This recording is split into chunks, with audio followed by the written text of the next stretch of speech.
Hi, hello, నమస్తే. అందరూ బాగున్నారా? నేను కూడా బాగానే ఉన్నాను. అయితే మ్, ఈరోజు మీ ముందుకు నేను ఎందుకు వస్తున్నానంటే ఒక రీజన్ ఉంది.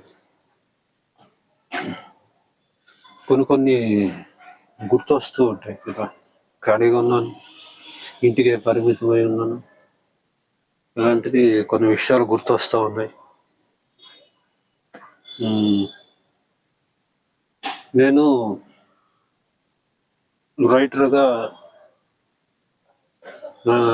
ఒక స్టెప్ ముందుకేసి ఒక చిన్న గుర్తింపు పొందినటువంటి క్షణాలు గుర్తుకొచ్చాయి. అది కూడా ఎలాగంటే, మా గురువు గారు నాయుడు గోపి గారు, ఆయన వద్దకి నేను వెళ్ళి ఆ, గమనం నాటిక ఇచ్చినప్పుడు గమనం నాటికని ఏవికే ఫౌండేషన్ వాళ్ళు ఫస్ట్ ఎంపిక చేశారు. అంటే యాక్చువల్గా అది ఫస్ట్ అటెంప్ట్లోనే ఎంపిక అయిపోవడం జరిగింది, గమనం అనే నాటిక. ఆ తర్వాత వాళ్ళు నా నాటికని ప్రింట్ చేయటం, తర్వాత దానికి పారితోషికంగా ఒక 3,000 ఇవ్వటం జరిగింది ఆ టైంలో. నేను రచయితగా నా రచనలు పబ్లిష్ అవ్వడం కొత్త కాదు, కానీ పారితోషికం తీసుకోవడం అది ఫస్ట్ టైం. అంటే నాటక రచయితగా ఫస్ట్ టైము పారితోషికం అందుకోవటము, నా నాటిక పబ్లిష్ అవ్వటం కూడా అదే ఫస్ట్ టైం. అయితే పారితోషికం తీసుకున్నాను, షీల్డ్ ఇచ్చారు, షీల్డ్ తీసుకున్నాను. నేనన్నా మా గురువు గారు ఈరోజు నాకు చాలా ఆనందంగా ఉందండి అన్న. ఎందుకు అన్నారు. నా జీవితంలో చిన్నప్పటి నుంచి కూడా ఏ రోజు నేను కనీసం ఒక చిన్న పెన్నును కూడా బహుమతిగా గెలుచుకోలేకపోయాను. నా జీవితంలో చిన్నప్పటి నుంచి అన్ని ఓటమి. ఏ రోజు నా గెలుపు అనేది లేదు, ప్రైజులు తీసుకున్నది లేదు. అలానే నా జీవితంలో నేను చిన్నప్పటి నుంచి కూడా అందరూ నన్ను మంచిగా గుర్తించింది లేదు. ఒక విధవ, అన్ని పిచ్చి పనులు చేస్తుంటాడు, మొండివాడు, ఒకళ్ళు చెప్తే వినడు, అందరిని కొడుతూ ఉంటాడు. ఇట్లాగా రకరకాలుగా నా మీద అభిప్రాయం ఉండేది. కొంచెం పెరిగి పెద్ద అవుతున్నాక కూడా వీడికి బాధ్యత తెలియదు, వీడికి ఏమాత్రం బాధ్యత లేదు. వీడికి యాక్చువల్గా నా పెళ్లి చేసుకునేటప్పుడు కూడా వీడికి పెళ్ళి అంటే అని అనుకున్నటువంటి వాళ్ళు కూడా ఉన్నారు. ఉద్యోగం అంతంత మాత్రం ఇలా పోషిస్తారు, ఏంటి ఇచ్చే అంశాలు చాలా. సో ఓవరాల్గా చెప్పాలంటే, చుట్టాల్లో కావచ్చు, ఇటు తల్లిదండ్రుల దగ్గర కావచ్చు, తోడబుట్టిన వాళ్ళ దగ్గర కావచ్చు, నేనేంటన్నది తెలియదు. అందరూ రకరకాలుగా అనుకునేవాళ్ళు నన్ను. ఫస్ట్లో కొంచెం బాధేసేది, తర్వాత ఈ చెవితో వింటూ ఈ చెవితో వదిలేయటం, పట్టించుకోలేదు.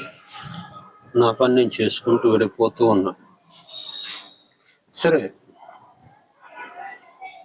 ఇదంతా నేను ఎందుకు చెప్తున్నానంటే, దీనికి రీజన్ ఉంది. నాకప్పుడు 5 ఏడో 6 ఏడో నాకు గుర్తులేదు. 5-6 ఏళ్ళు ఉంటాయి, అంతకన్నా ఎక్కువ కూడా ఉండవు. 7 ఏడు కూడా రాలా. నేను మా నాన్న స్కూల్ రన్ చేసేవాడు. మా నాన్నగారి ఫ్రెండ్ ఒక ఆయన ఉండేవాడు, నాగేశ్వరరావు అని. ఆయన బ్యాంకులో జాబ్ చేస్తూ సినిమాలు చిన్న చిన్న వేషాలు వేస్తూ ఉండేవాడు. అది చిన్న చిన్న వేషాలు అంటే డైలాగ్ ఉండే వేషాలు కాదు, ఏదో ఓకే అలాగా. కానీ అప్పట్లో మా నాన్నకి ఎట్లా ఉండేదంటే, తన ఫ్రెండ్ సినిమాలో క్యారెక్టర్స్ చేస్తున్నారు.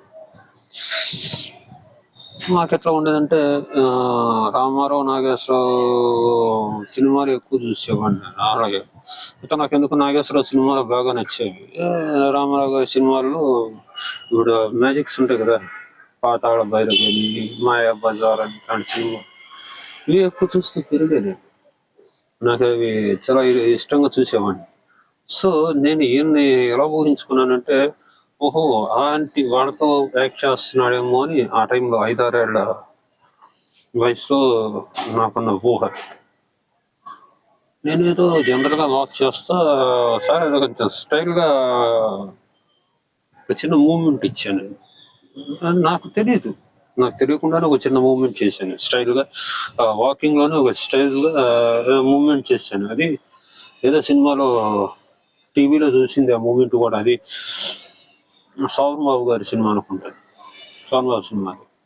చూసినప్పుడు నాగేశ్వరరావు అని ఆయన అడిగాడు అనమాట, ఏదో ఒకసారి చేసి చూపించు ఆ మూమెంట్. అది చేశాను, మామూలుగా నడుస్తే చేసి చూపించాను మూమెంట్.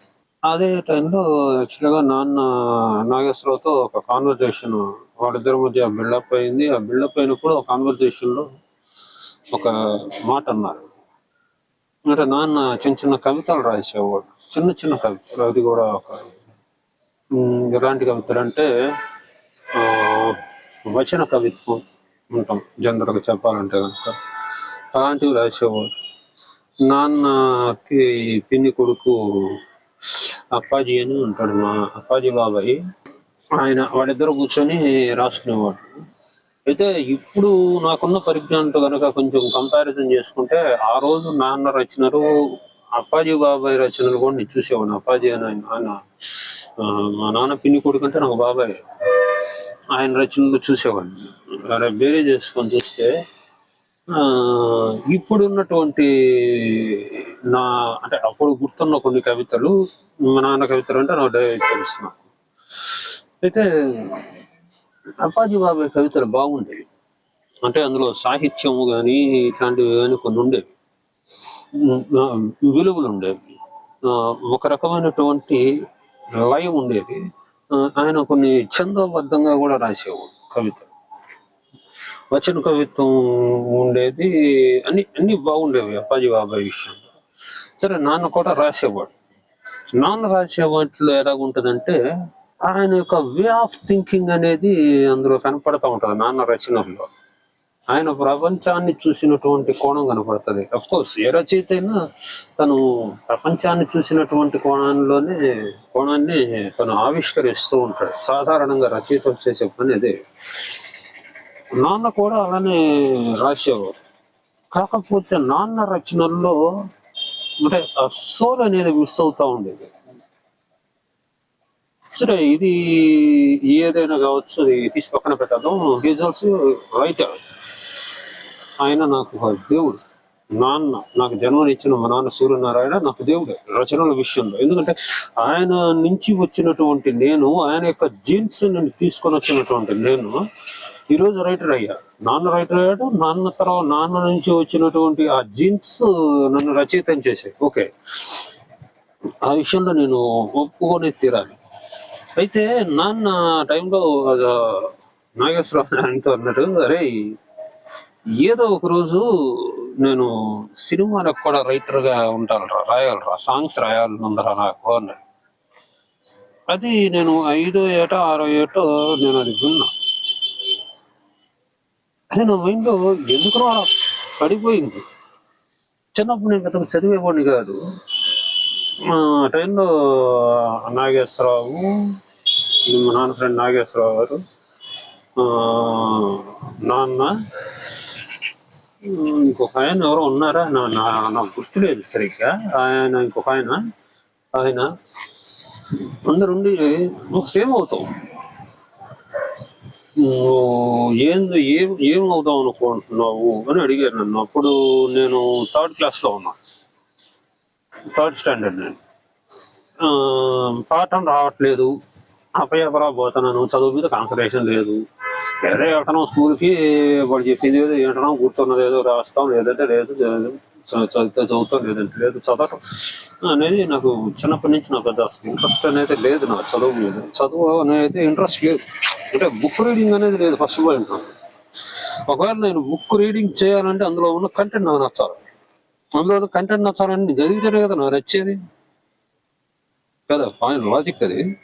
అయితే అందులో ఉన్న కంటెంట్ని నాకు అంటే సెకండ్ స్టాండర్డ్లో ఏం తెలుస్తుందండి. ఆ, అయితే అందుకనే టీచర్స్ ఏం చేస్తారంటే అందులో ఉన్న కంటెంట్ అనేది చెప్తారు. ఆ కంటెంట్ అనేది మనసుకి హత్తుకునేలా గనక చెప్పగలిగితే ఇంట్రెస్ట్ అనేది వస్తుంది అంటే ఆ ఏజ్ లో. సరే అవన్నీ తీసుకొచ్చిన పెడతాం. ఆ, అదే యాక్చువల్ గా నా మైండ్ సెట్ అనేది ఆ రకంగా ఉంటుంది. సరే నెక్స్ట్ ఇక పాయింట్ లోకి వస్తే ఆ ఏజ్ లో నా మైండ్ లో పడిపోయింది. సరే 5, 6 వయసులో పెద్ద నువ్వేం చేస్తావు ఏమిటని అడిగినప్పుడు రకరకాల వృత్తులు చెప్తూ వస్తున్నారు. నా ఆయన ఫ్రెండ్ వీళ్ళంతా సినిమా యాక్టర్ అవుతావా అని అడిగారు. అప్పుడు నేను నవ్వాను. ఎస్, వీడి సినిమాల మీద ఇంట్రెస్ట్ ఉంది, చదువు మీద లేదు అని చెప్పేసి వాళ్ళు అర్థం చేసుకున్నారు. నాన్నకి నాగేశ్వరరావుకి ఈ సంభాషణ అనేది జరిగిన తర్వాతనే నన్ను అంటే కొన్ని సంవత్సరాలు అంటే ఒక 1 year 2 years తర్వాత నన్ను ఈ క్వశ్చన్ వేశారు అనమాట. వీడికి సినిమా యాక్టర్ అవ్వాలని ఉందంట, లేదు ఒక యాక్టర్ అవ్వాలని సంథింగ్. వీడికైతే చదువు మీద అయితే ధ్యాస పెద్దగా లేదు. సో ఇప్పుడు మనం ఏం చేయాలి అన్నది ఆలోచిస్తే ఆ రోజు ఆయన చెప్పాడు, ఇప్పుడు నువ్వు చూస్తున్నటువంటి యాక్టర్స్ అందరూ కూడా చదువుకొని ఆ తర్వాత యాక్టింగ్లోకి వచ్చిన వాళ్ళు. నీకు ఎవరంటే ఇష్టం అంటే నాకు రామారావు, నాగేశ్వరరావు, నాగార్జున, వెంకటేష్. నాగార్జున సినిమాలు కూడా చూసేవాడిని. ఆఖరి పోరాటం నేను ఫస్ట్ చూసిన సినిమా నాగార్జున ఆఖరి పోరాటం అని. వెంకటేష్ వచ్చి బొబ్బిలి రాజా. నాకు అప్పటి నుంచే నాకు తెలుసు. నాకు అంత పెద్ద ఐడియా లేదు. ఏదైనా టీవీలో వస్తే చూస్తాను సినిమాలంతా. చిరంజీవి సినిమా అయితే కనుక నేను ఫస్ట్ చూసింది నాకు గుర్తున్నది దొంగమ్మగుడు చూశాను సినిమా. అది గుర్తున్నాడు. ఇలాగ అంటే సినిమాలు అనేవి బాగా ఇంపాక్ట్ చేసాయి నా మైండ్ని చిన్నప్పటి నుంచి. తర్వాత కాలంలో మతుకుమల్లి పార్థసారథిరావు గారని ఆయన ఒక డ్రామా ఆర్టిస్ట్. ఆయన మా ఇంటికి రావటం జరిగింది. ఆయన ఒక చిన్న ప్లేలెట్ చిన్నపిల్లలది మైత్రి అని ఒక నాటికి తీసుకుని వచ్చాడు. మైత్రి నాటికి తీసుకొచ్చేటప్పటికి నేను 5th స్టాండర్డ్ అయిపోయింది, 6th స్టాండర్డ్లోకి ఎంటర్ అయ్యాను. 6th స్టాండర్డ్లో ఉన్నాను. అప్పుడు మేబీ నా వయసు 11 లేదు 12 అంతే. అది నాటిక వింటూ ఉన్నప్పుడు 6th స్టాండర్డ్ నేను ఆ టైంలో. 6th అంతే, 6th or 7th స్టాండర్డ్ కావచ్చు. రేపు వినాయక చవితనంగా ఈరోజు ఆయన నాటికి తీసుకొని వచ్చి స్కూల్లో మా నాన్నకి బాబాయిలు మేనత్తలు స్కూల్లో పిల్లలందరినీ కూర్చోబెట్టి ఆయన రీడింగ్ ఇచ్చారు నాటికి, బాలల నాటిక. అయితే నేను యాక్చువల్గా నాకు స్టోరీ తెలుసు. నాకు మైత్రి స్టోరీ నాకు తెలుసు, అంటే అందులో ఉండే కంటెంట్ అనేది. నేను అప్పటికే గట్టిగానే ఏమైనా మాట్లాడానంటే అసలుకే నా మీద ఉన్నటువంటి ముద్ర తెలుసు కాబట్టి చిన్నప్పటి నుంచి నాకు నేనేం మాట్లాడలేదు. తర్వాత మైత్రి నాటికల్లో నా క్యారెక్టర్ చేయాలనిపించిందండి, మెయిన్ క్యారెక్టర్. నేను అన్నాను, సార్ నాకు మెయిన్ క్యారెక్టర్ చేయాలని ఉందండి అన్న. మరి అప్పటిదాకా నేను అస్సలు నటించలే. నేను అప్పటిదాకా నేను ఎలా చేయాలి ఆ క్యారెక్టర్ అంటే, సరే డైరెక్టర్ కమ్ రైటర్ పార్థసారథి గారు డైలాగ్ చెప్పారు చెప్పమని. ఆయన చెప్పినట్టు కాకుండా నేను ఇంకో రకంగా చెప్పడం జరిగింది. సో నాకు క్యారెక్టర్ ఇవ్వాలి మైత్రిలో. నాకు ఆ క్యారెక్టర్ ఇవ్వలేదని నేను అడిగాను. ఆ తర్వాత నా కోసం ఆయన అన్నారు, ఓకే విద్యాధర్, నీకోసం నేను క్యారెక్టర్ సృష్టిస్తాను, ఇప్పుడైనా నువ్వు చెప్పింది చేస్తావా చేయమని చెప్పేసి అడిగితే చెప్పినట్టు చేస్తాడండి అన్న. అప్పుడు ఆ మైత్రి నాటికలో ఒక చర్మకారుడి క్యారెక్టర్ సృష్టించారు నా కోసం. నా కోసమే చేయటం జరిగింది. ఆ చర్మకారుడి క్యారెక్టర్గా నేను ఎంటర్ అవ్వటం. అందరూ క్యారెక్టర్ ఏంటంటే ఎడ్యుకేషన్ యొక్క వాల్యూస్ని ఆ చర్మకారుడి క్యారెక్టర్ ద్వారా చెప్పించడం జరిగింది. ఇదే నా ఫస్ట్ రంగస్థలం మీద నేను ఎంటర్ అయ్యాను. ఇప్పుడు నా వయసు వచ్చి కేవలం 11 నుంచి 12 సంవత్సరం. 12 సంవత్సరం కూడా ఇంకా రాల 11 ఏడు అది ఆ టైంలో. ఓకే. తర్వాత కొంతకాలం చిన్నపిల్లల నాటికలో నటించుకుంటూ వెళ్ళాను. ప్రతి తరగతిలో ఉన్నప్పుడు కూడా కనీసం 1 లేక 2 నాటికల్లో నేను వేషాలు వేస్తూ వెళ్ళేవాడిని. నాకున్న పరిజ్ఞానంతో డైరెక్షన్ చేసేవాడిని. నాకున్న పరిజ్ఞానం అది కూడా. సరే, అది కూడా తీసి పక్కన పెట్టేస్తే కొంతకాలానికి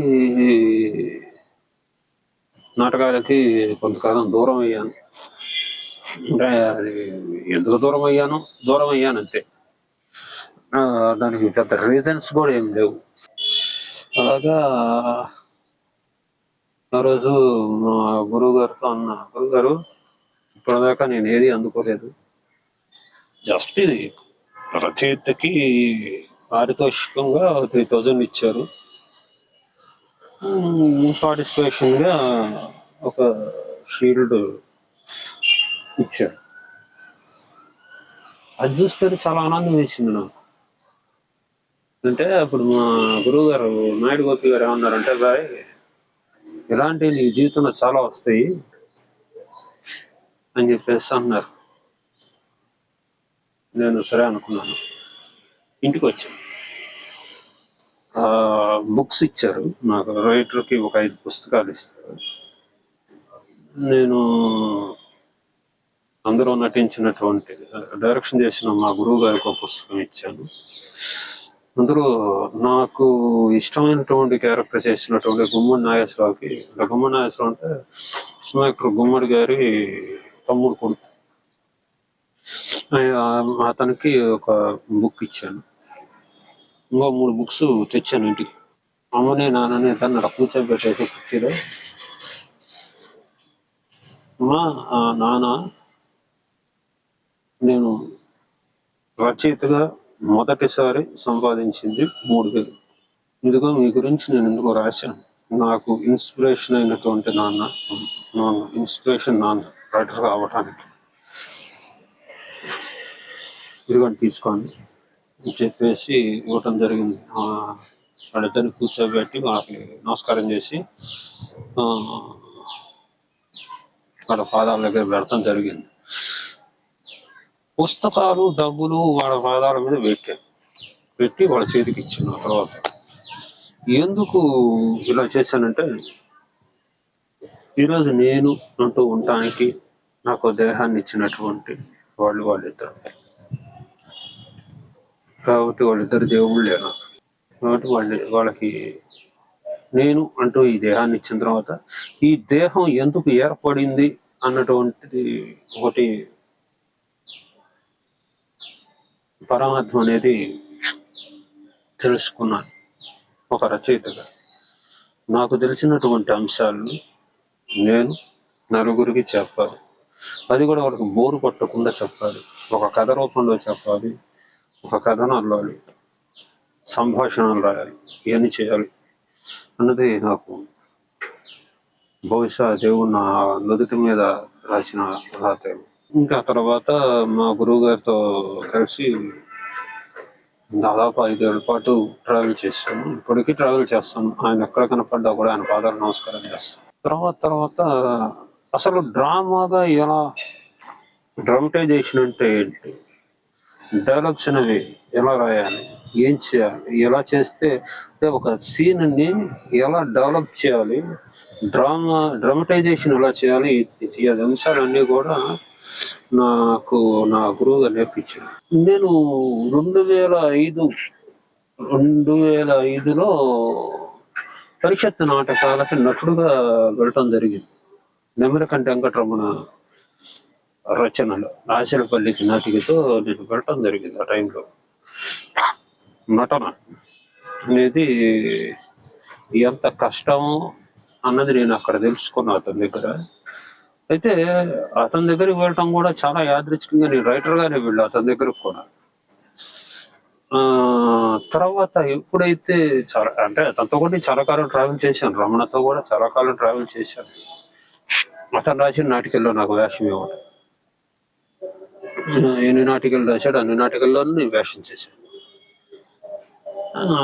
ఇవి కొన్ని చోట్ల సెలెక్ట్ అయ్యేవి, కొన్ని చోట్ల అయ్యేవి కాదు. అయినా ప్రదర్శనలు ఒకటి అరా పడతానే ఉండేవి, చేసుకుంటూ వెళ్ళిపోయేవాడు. కానీ ఈ గమనం నాటిక వచ్చే దగ్గరికి ఏమైందంటే, దీనికి ముందు ఒక నాటిక ఉంది, అది ఎవరికి తెలీదు, ఎన్కౌంటర్ అని ఒక నాటిక ఉంది. ఆ నాటిక రచనకి నెమలకంటి వెంకటరమణ నాకు సహకరించాడు. అతని దగ్గర నేను తెలుసుకుంది ఏంటంటే క్యారెక్టర్స్ అండ్ క్యారెక్టరైజేషన్స్. ఈ క్యారెక్టర్ ఈ డైలాగ్ మాట్లాడచ్చా లేదా, అతని దగ్గర నేను నేర్చుకుని కేవలం డైలాగే. నెమలకంటి వెంకటరమణ దగ్గర నేను నేర్చుకుని కేవలం డైలాగ్ రాజు. అయితే అతను డ్రామా అనేవాడు, సోల్ అనేవాడు, ఏదేదో చెప్పేవాడు నాకు అర్థం కాదు టైంలో. శైలి, శిల్పం ఏది చెప్పేవాడు అదేమో నాకు అర్థం కాదు ఆ టైంలో నిజంగా చెప్పాలంటే. అయితే నేను నాయుడు గోపి గారి దగ్గరకు వచ్చిన తర్వాత నాకు అర్థమైంది నాటకం అంటే ఇక్కడ కంటెంట్ ఒకటే, కానీ చెప్పే పర్సన్స్ వేరే. చెప్పే పర్సన్స్ వేరైనా చెప్పే విధానంలో తేడా ఉంది. అది జరిగింది. అయితే నా దృష్టం ఏంటంటే, నేను రైటర్గా వస్తానే రావటమే ఒక సక్సెస్ఫుల్ డైరెక్టర్ దగ్గర పడతాను. అలా పడి ఆయనతో నేను 4 నాటికలు చేయటం జరిగింది. 4 సబ్జెక్ట్స్ చేశాను నేను. అయితే ఒకటి గమనం, 2 గురు రాఘవేంద్ర చరితం పద్య నాటకం, అది రాజమండ్రిలో నిర్వహించిన నంది నాటకోత్సవాల్లో కాంస్యనంది తీసుకుంది, అంటే 3వ ప్రైజ్ వచ్చింది దానికి, ఒక సంగీతం. తర్వాత నా జీవితంలో నేను తీసుకున్న ఫస్ట్ అట్టర్ ఫ్లాప్ పిల్లి పంచాంగం. అది యాక్చువల్గా నేను అడాప్ట్ చేసుకున్నటువంటి నాటిక, వేరే భాష నుంచి తెలుగులోకి అడాప్ట్ చేసుకున్న నాటిక. వేరే భాషలో అది నాటకం, ఇది అడాప్ట్ చేసుకున్న తెలుగులోకి, కంప్లీట్ గా మన తెలుగు నేటివిటీలోకి అడాప్ట్ చేసుకున్న నాటిక. తర్వాత 4th వచ్చేటప్పటికి దగ్ధగీతం.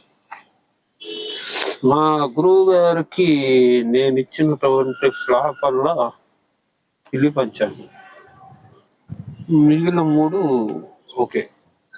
మా గురువు గారి దగ్గర నేను నేర్చుకునేది ఏంటంటే, ప్రతి నాటికకి ఇంప్రూవ్మెంట్ అనేది, డైలాగ్స్ విషయంలో కావచ్చు, డ్రామా క్రియేషన్ కావచ్చు, సీన్ క్రియేషన్ కావచ్చు, వీటి ఇంప్రూవ్మెంట్ అనేది నేను నోటీస్ చేశాను. అయితే నేను కరెక్ట్ నోటీస్ చేసింది దగ్ధగీతానికి నోటీస్ చేసింది.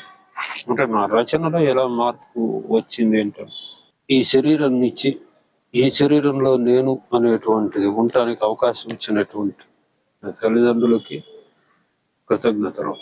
ఇంకా గమనం విషయంలో మాట్లాడితే, గమనం నాన్న వేసిన బాట, నాకు నిజంగా నాన్న వేసిన బాట. నాన్న రాసుకున్నటువంటి సబ్జెక్ట్ నేను చదివాను, దానికి వేరే పేరు ఏదో పెట్టాడు నాన్న. నాటిక పేరు గుర్తు రావట్లేదు. ఈ క్యాన్సర్ వల్ల కొంచెం మైండ్ ఇది కూడా ఒకసారి గుర్తురావు ఒకసారి. అయితే నాన్న నన్ను డిటిపి చేయమని చెప్పేసి డిటిపి చేసేవాళ్ళు.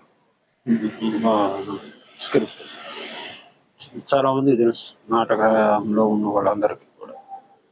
నేను డిటిపి చేస్తున్నప్పుడు నాన్న ఎందుకు అంటే యాక్చువల్గా నాకు ఆయన ఇచ్చిన నాటిక ఎక్కదనిపించింది. చెప్పాను కదా, పాపం ఆయన రాస్తాడు, క్రియేటివిటీ ఉంటుంది, సోల్ ఉండదు. డైలాగులో వ్యంగ్యం ఉంటది, కానీ వ్యంగ్యం ఆశించిన స్థాయిలో ఉండదు, అంటే సక్సెస్ఫుల్ అయ్యేటువంటి స్థాయిలో ఉండదు. పంచెస్ ఉండవు, వ్యంగ్యం ఉంటది కానీ పంచి ఉండదు ఆ వ్యంగ్యం. ఇదే ప్రాబ్లం నాన్న రచనల్లో. చెప్పాను, చెప్తే నాన్న ఎందుకో ఇది కొంచెం నాకు తేడాగా అనిపిస్తుంది, అని చెప్పేసి అనుకున్నాను. అనుకొని సేమ్ స్క్రిప్ట్ని నా వెర్షన్లో నేను రాసుకుంటూ వెళ్ళిపోయాను. వేరే ఫైల్లో నాన్న రాసిన స్క్రిప్ట్ అది, బట్ నా వెర్షన్లో నేను రాసుకుంటూ వెళ్ళాను. అదే గమనం. ప్రదర్శనప్పుడు నాన్న పిలిచి చూపించాను, నా నాటికి చూడు ఒకసారి. చూసి బాగుందిరా అన్నాడు, చాలా బాగుందిరా అన్నాడు. చాలానే బాగుంటుంది, ఎందుకంటే ఇది నీదే, ఇది నీ స్క్రిప్టే. ఆ తర్వాత నేను గుర్రాగోవిందుల చరితానికి కూడా కొన్ని పద్యాలు రాయించాను నాన్న చేత. నాన్న నాకు అవసరం, ఇది పద్యం గురించి రాసి పెట్టినాను అంటే రాసిచ్చాడు. క్యాన్సర్తో ఉండి కూడా రాసిచ్చాడు ఆయన ఆ టైంలో. తర్వాత కొన్ని పద్యాలు నేను రాసుకున్నాను. అప్పుడే నాన్నని అడిగా, నాన్న నాకు కొంచెం పద్యం రాయటం నేర్పించవా నాన్న అంటే, నాన్న అప్పుడు నాకు పద్యం రాయటం నేర్పించారు, ఛందస్సు నేర్పించారు. యతి స్థానం ఏంటి, యతి మైత్రి ఎలా కుదుర్చుకోవాలి, ప్రాస మైత్రి ఎలా కుదుర్చుకోవాలి, ఇట్లాంటివి నాకు ఆట వేళ ఒకటే నేర్పించింది. రెండోది నేర్చుకునేలాగా పాపం ఆయన అయిపోయారు. సరే, నేను ఇలా నాటికలు రాస్తున్న టైంలోనే నాకు టీవీ సీరియల్ ఆఫర్ వచ్చింది. అప్పుడు నాన్న పరిస్థితి చాలా క్రిటికల్గా ఉంది. టీవీ సీరియల్ ఆఫర్ వచ్చింది, అయినా రాసేసాను. అట నేను స్క్రిప్ట్ రాసేసాను, కంప్లీట్ అన్ని ఎపిసోడ్లు స్క్రిప్ట్ రెడీ చేసి పంపించేసాను. వాడు కూడా ఓకే అన్నాడు. షూటింగ్ గుంటూరులో జరుగుతుంది, రేపు వాళ్ళు షూటింగ్లో వాళ్ళు దిగుతారు అనగా ఈరోజు నాన్నగారు స్వర్గస్థులయ్యారు. నాన్న అయిపోవటం జరిగింది. ఈరోజు దహనం చేసి వచ్చాము, రేపు షూటింగ్ స్టార్ట్ అవుతుందని ఈరోజు దహన కార్యక్రమాలు జరిపించేసి వచ్చేసాము. వచ్చిన తర్వాత ప్రొడ్యూసర్స్కి తెలిసింది మ్యాటర్. పాపం ఆయన కూడా చాలా గొప్పగా స్పందించి ఆర్థిక సాయం అందించారు ఆ టైంలో. ఇదే టైంలో రైటర్కి ఒక టాస్క్ ఒకటి పడుతుంది. జనరల్గా నా పెన్ను నవ్వించదు. ఇంట్లో ఉన్న కండిషన్ ఏమో మనిషి పోయారు. పైగా నా నాన్న రక్తం పంచి దారి చూపించి, ఏది రచయితగా ఒక దారి చూపించి చేసినటువంటి నాన్న పోయారు. 3వ రోజు 4వ రోజు అనుకుంటా షూటింగ్లో కామెడీ ట్రాక్ యాడ్ చేయాల్సి వచ్చింది. కామెడీ ట్రాక్ ఒకటే, కంప్లీట్గా కామెడీ ట్రాక్ ఒకటి యాడ్ చేయాల్సి వచ్చింది. అది ఈరోజు చెప్పారు, రేపటికి కావాలన్నారు. రేపు మార్నింగ్ 5 కల్లా కావాలన్నారు. నేనున్న కండిషన్ ఏంటి, ఎలా రాయాలా ఏంటి అని అనుకుని సరే అనుకున్నాను, రాసి ఇచ్చేసాను. అంటే రైటర్స్కి ఒక్కొక్కసారి టాస్క్లు ఎలా పడతాయండి అన్నీ గుర్తుకొస్తా ఉంటాయి. నాన్న వేసిన బాట, నాన్న కోరిక తో ఆయన సినిమాలకి రాయలేకపోయినా ఆయన నాటికలు రాశాడు. నాన్న నాటికల వరకు రాశాడు, పిల్లల నాటికల వరకు. తర్వాత ఇలాగా నేను టీవీ సీరియల్స్కి రాశాను. ఒక 2 సినిమాలకు కూడా రాశాను, కానీ అవి ఎంత పట్టాలు ఎక్కల. ఈ లోపల నాకు ఇది వచ్చింది, క్యాన్సర్. తగ్గితే నాన్న కళను నెరవేరుస్తారు. Thank you very much. ఇప్పటిదాకా ఓపికగా విన్నందుకు, చూసినందుకు. మీ విద్యాధర్ మునిపల్లి, సైనింగ్ ఆఫ్. జై హింద్.